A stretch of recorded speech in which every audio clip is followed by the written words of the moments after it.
Hello everyone, Ruhi seen it here. We set out towards the hottest spot on the planet, the LUT Desert, which is mostly inaccessible due to the scorching temperatures beyond human endurance and the lack of resources like water. The world's hottest land surface was in the LUT Desert, where temperatures reached 70.7 degrees Celsius or 159.3 degrees Fahrenheit in 2005.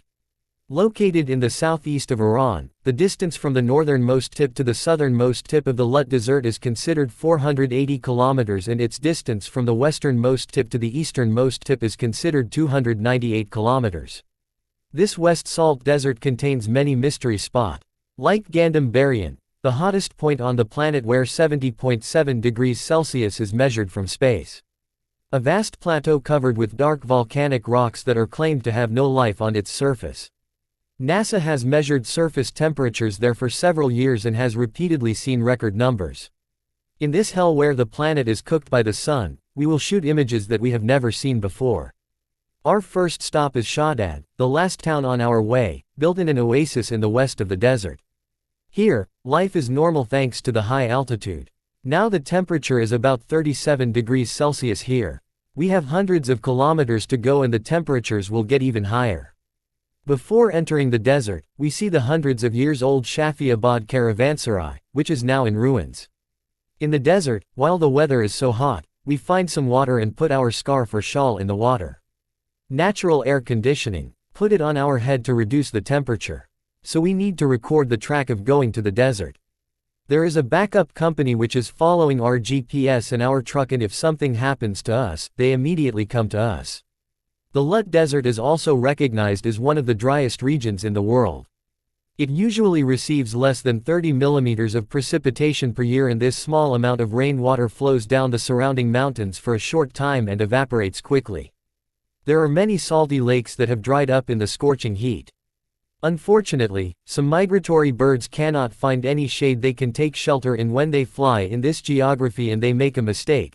They come to these salty lakes and drink salty water without knowing, and they pay for this mistake with their lives. This shows that nature has no joke and has no pity. I don't know what kind of bird. This is beyond recognizable.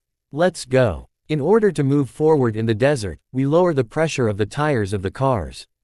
They shouldn't burst under rough terrain conditions. We are just at the beginning of the road. Let's measure the soil temperature here, 63.7 degrees Celsius. 146.6 degrees Fahrenheit. I don't know what will happen in a few hundred kilometers. You see now that the shadow is 45 degrees Celsius or 113.5 degrees Fahrenheit.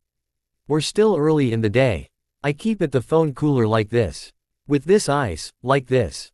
If it's got hot, it doesn't work. After a difficult 2-hour journey into the heart of the desert, we finally approach the central point. This place has one of the lowest altitudes in the LUT Desert and is the second hottest spot. After this point, if we are going to stay outside for more than 2 minutes, no part of our body should be exposed, including our hands. The first thing we did as soon as we got out of the vehicle at around 12 o'clock was to measure the temperature of the ground. Our infrared thermometer showed 66.9 degrees Celsius, 66.3 degrees Celsius, 68.2 degrees Celsius. After only 2 minutes of laser thermometer measurement, the device gives error due to high temperature. Our immersion thermometer, on the other hand, shows 69.6 degrees Celsius. Our guide worried that we might get stuck in the sand and quickly got out of the vehicle. I'm gonna pass these dunes and then I pick you up there. Because the car should be lighter. As we move towards the center of the desert, the conditions are getting tougher. There are LUTs out there which we have not seen anywhere before. We need to be very careful near the sand dunes. Because we might get stuck immediately, should be very careful and drive very good. It's very hard to breathe here. I'm actually very thirsty. As you see, the red line of the thermometer stuck to the top. It's not moving. Can't measure. It sees 50 degrees Celsius or 122 degrees Fahrenheit. We also have a laser thermometer here.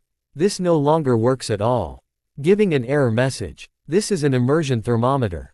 There is a temperature of 52 degrees Celsius or 125.5